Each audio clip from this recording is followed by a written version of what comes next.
Hello students, आज के हमारे वीडियो में हम लोग आगे कंटिन्यू करते हैं। आज हमारा जो आपको स्क्रीन पे पहला पेज नज़र आ रहा है उसमें एक्सरसाइज 1.2 का फर्स्ट क्वेश्चन है। We have to find the factors of 140। तो अगर आप देखें, पहले हमने इसको 2 से करा तो 2 70 ज़ा 140, फिर 2 से करा 2 35 ज़ा 70, 5 को करा 5 7 ज़ा 35। The prime factors of 140 are 2 into 2 into 5 into 7। तो अगर आप देखते हैं कि इसमें 2 भी प्राइम नंबर है, 5 भी प्राइम नंबर है और 7 भी प्राइम नंबर है, इसलिए 140 हमारा कॉम्पोजिट नंबर हो गया। अगर हम लोग सेकेंड क्वेश्चन पे चलें इस शीट का, तो उसमें हमें निकालना है we have to find the HCF and LCM of 26 and 91। अब हमने 26 के फैक्टर्स करे, 13 से करा, 13 2 ज़ा 26 होता है और 13 7 ज़ा 91 होता है। हमने लिखा है prime factors of 26 is 13 into 2, prime factors of 91 is 13 into 7। अब हमने आपको बताया था HCF is the common factor between the to terms. तो अगर आप इसमें देखें 13 दोनों में कॉमन है, तो 13 इसका HCF हो गया। और LCM का फॉर्मूला होता है HCF इंटू रिमेनिंग नंबर्स। तो HCF हमारा 13 था और रिमेनिंग नंबर्स हैं 2 एंड 7। तो हमारा LCM आ गया 13 इंटू 2 इंटू 7, यानी कि 13 इंटू 14। तो आपका आंसर आ गया 182। अब हम लोग चलते हैं शीट नंबर 2 पर। शीट नंबर 2 पे हमारा आज का नया फॉर्मेट है we have to find the HCF and LCM between 3 numbers. अभी हमने आपको जो पिछले क्वेश्चन में बताया था वो बताया था बिटवीन 2 नंबर्स। अब हमें बताना है बिटवीन 3 नंबर्स। अब इसमें हमारा पहला नंबर है 12, अगला नंबर है 15 और उससे अगला नंबर है 21। अगर हम लोग 12 के फैक्टर्स देखें, 3 से करें 3 4 ज़ा 12 होता है, फिर 2 से करा 2 2 ज़ा 4 होता है, 15 को करा 3 5 ज़ा 15 होता है और फिर 21 को 3 से करा 3 7 ज़ा 21 होता है। अब हमने लिखा prime factors of 12 are 3 into 2 into 2, prime factors of 15 are 3 into 5 and prime factors of 21 are 3 into 7। तो यहां से अब हम लोगों का फॉर्मूला बनता है HCF। अब HCF को याद रख लीजिए, जैसे दो नंबर्स हैं तो दो नंबर्स के अंदर हमने आपको फॉर्मूला बताया था HCF is the common between the two numbers. तो अब यहां पर HCF का फॉर्मूला हो जाएगा the common between the 3 numbers. अब तीनों नंबर में अगर आप चेक करें तो कॉमन 3 नजर आ रहा है, इसलिए हमने HCF लिखा 3। LCM का फॉर्मूला होता है HCF multiplied by common between the two numbers multiplied by the remaining number. अगर आप इसके अंदर देखिए HCF तो 3 आ गया। अब इसमें common between the two numbers तो कुछ भी नहीं है, तो हम सीधा इंटू रिमेनिंग नंबर्स ले लेंगे, 2 इंटू 2 इंटू 5 इंटू 7। तो 3 2 2 ज़ा 4 होता है, 5 7 ज़ा 35, 3 4 ज़ा 12, 12 इंटू 35 को करोगे तो आपका 420 आ जाएगा। अभी हमने आपको फर्स्ट क्वेश्चन पहले कराया, उसके रिमेनिंग पार्ट्स आप लोग खुद कर लीजिए। सेकंड क्वेश्चन कराया, उसके रिमेनिंग पार्ट्स कर लीजिए। अब ये थर्ड क्वेश्चन है, उसके रिमेनिंग पार्ट्स कर लीजिए। चलिए moving to our next sheet. Next sheet में है find the HCF and LCM। ये हमने एक एक्स्ट्रा क्वेश्चन लिया है। अब इसके अंदर आपको ज्यादा अच्छा क्लियर हो जाएगा। अब इसमें क्या है, 4 8 और 16 का हमें HCF और LCM निकालना है। सबसे पहले हम 4 के प्राइम फैक्टर्स बनाएंगे। तो 4 के लिए हमने लिखा 2 2 ज़ा 4 होता है, 8 के लिए 2 से स्टार्ट किया, 2 4 ज़ा 8, 2 2 ज़ा 4। फिर 16 के लिए 2 8 ज़ा 16, 2 4 ज़ा 8 एंड 2 2 ज़ा 4। प्राइम फैक्टर्स ऑफ 4 आ गए आपके 2 इंटू 2, प्राइम फैक्टर्स ऑफ 8 आ गए 2 into 2 into 2 and prime factors of 16 आ गए 2 इंटू 2 इंटू 2 इंटू 2। अब HCF का मतलब होता है कॉमन बिटवीन द नंबर्स। अब आप इन तीनों में देखिए 2 कॉमन आ रहा है, 2 बार 2 कॉमन आ रहा है, तो इसलिए हमने HCF लिखा है 2 into 2, that comes out to be 4। और LCM होता है HCF multiplied by the common between the two numbers multiplied by the remaining number. अब HCF तो हमारा 4 है और common between the two numbers है हमारा ये 2 यहां पर, दैट इज 2 और रिमेनिंग नंबर है 2, तो वो 2 लिखा, तो 4 इंटू 2 इंटू 2, 4 2 ज़ा 8 एंड 8 2 ज़ा 16। तो ये था हमारा आज की क्लास का थर्ड शीट का क्वेश्चन। अब हम लोग चलते हैं शीट नंबर 4 पे। शीट नंबर 4 पे कई बच्चों ने मुझे मैसेज करके बोला था कि सर हमें फिफ्थ क्वेश्चन नहीं आया। तो ये 1.2 एक्सरसाइज का फिफ्थ क्वेश्चन है।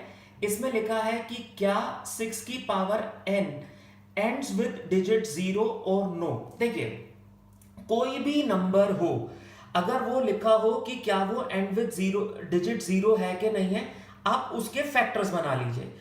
अगर उसके फैक्टर्स में आपको कहीं पर भी 5 नजर आ जाए तो आप आंख बंद करके लिख दो कि हाँ it will and with digit 0। और अगर आपको 5 फैक्टर नहीं नजर आता तो आप लिख दो it will never end with digit 0। तो मैंने ऐसे ही लिखा है any number which and with digit 0, ठीक है, when it has prime factor 5.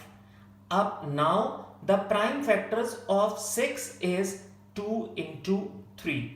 It does not end with digit 0 because it does not contain prime factor 5. इसमें prime factor 5 नहीं है स्टूडेंट्स, इसलिए ये कभी भी end with digit 0 होगा।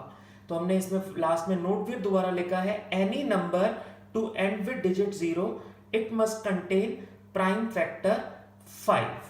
तो ये था हमारा आज का क्वेश्चन। अब इसी तरह से बुक का एक एग्जांपल है, उसमें उन्होंने लिखा हुआ है कि क्या 4 की power n and with digit 0 होगा कि नहीं होगा। अब 4 के फैक्टर्स अगर आप बनाओ तो 4 के फैक्टर्स होते हैं 2.2, उसमें कोई फैक्टर 5 नहीं आ रहा, तो आप उसमें भी ऐसे लिखोगे as 4 does not contain the prime factor 5 so it will never end with digit 0। तो this was your sheet number 4। अब हम लोग चलते हैं शीट नंबर 5 पे। ये हमारा एनसीईआरटी बुक का एक्सरसाइज 1.2 का 6th क्वेश्चन है और उसने ये लिखा है कि क्या 7 इंटू 11 इंटू 13 प्लस 13 क्या कॉम्पोजिट नंबर है। हमेशा याद रखो कि कॉम्पोजिट नंबर वो नंबर होता है जिसके अंदर मोर देन 2 फैक्टर्स हों, या आप दूसरी डेफिनेशन कह सकते हो कॉम्पोजिट नंबर वो नंबर होता है जिसके जो फैक्टर्स होते हैं वो सिर्फ प्राइम नंबर्स हो। ये मैंने अपने पिछले वीडियो में आपको बताया था। अब ये है 7 इंटू 11 इंटू 13 प्लस 13। मैंने इस स्टेप में क्या किया है, 13 कॉमन लिया, तो यहां बचा 7 इंटू 11 प्लस 13 बाहर आया, यहां बचा 1। 7 इंटू 11 77 होता है, 77 प्लस 1 78 होता है। 78 के मैंने यहाँ पे फैक्टर स्प्लिट करे हुए हैं, अगर आप देख सकते हैं तो वो आ रहे हैं 2 इंटू 3 इंटू 13। तो ओवरऑल जो हमारा ऊपर क्वेश्चन है उसके फैक्टर्स बन गए 13 इंटू 13 इंटू 3 इंटू 2। अब इसमें 13 भी प्राइम नंबर है, 3 भी प्राइम नंबर है, 2 भी प्राइम नंबर है, तो यानी कि इसके सारे फैक्टर्स प्राइम नंबर है, तो ये कॉम्पोजिट नंबर हो गया। इसलिए मैंने आंसर में कोट किया है as it has prime factor so it is a composite number. अब इसी के सेकंड पार्ट में मैं चलता हूं, उसमें लिखा हुआ था 7 into 6 into 5 into 4 into 3 into 2 into 1 plus 5। इसमें से मैंने स्टूडेंट्स 5 कॉमन लिया, अंदर बचा 7 into 6 into 4 into 3 into 2 into 1 plus 1। ये 5 तो बाहर आया हुआ है, 7 6 ज़ा 42, 4 3 ज़ा 12, 12 2 ज़ा 24, 42 को 24 से मल्टीप्लाई किया 1008, उसमें 1 ऐड किया तो 1009। अब इसमें 5 भी प्राइम फैक्टर है और 1009 भी प्राइम फैक्टर है, तो ऑटोमेटिकली ये कॉम्पोजिट नंबर हो गया। तो हमने लिखा है as it has prime factor so it is a composite number. Now 5 and 109 are prime number, therefore it is a composite number. आगे बढ़ते हैं शीट नंबर 6 पे। आज का हमारा नया टॉपिक है यूक्लिड एल्गोरिथम। तो पेपर में कभी कभार आता है what is Euclid algorithm. Euclid algorithm का एक जनरल फॉर्मूला होता है a is equal to b q plus r, जहां पर a और b दो नंबर्स हैं, उनमें से a b से बड़ा है। मतलब जो भी बड़ा नंबर होता है वो a होता है, जो भी छोटा नंबर होता है वो b होता है।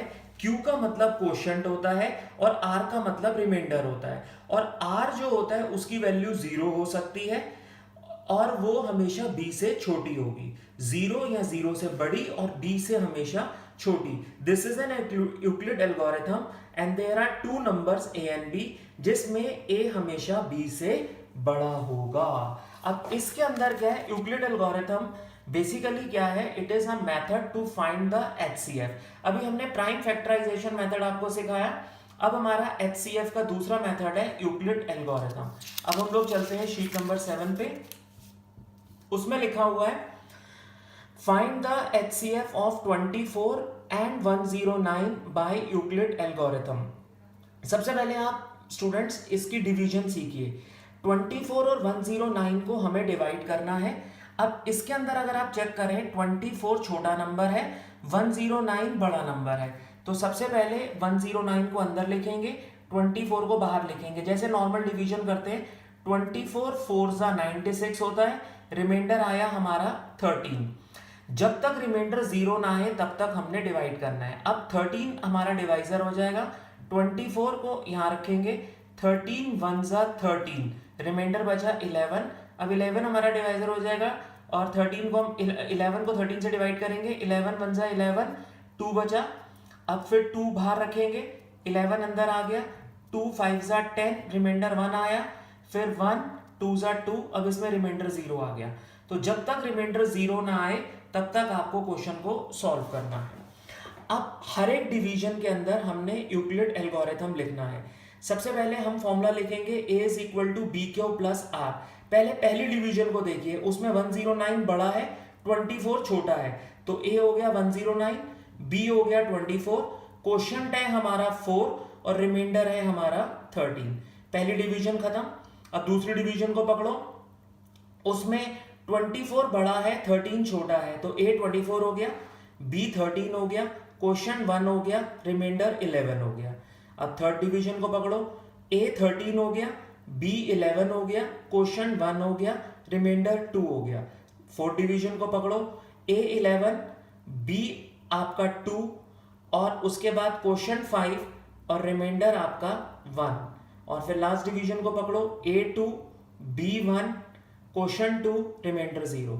और जब रिमाइंडर 0 आ जाए तो HCF हमेशा b के इक्वल होता है, तो इसलिए हमने लिखा है HCF is equal to 1 when r is equal to 0।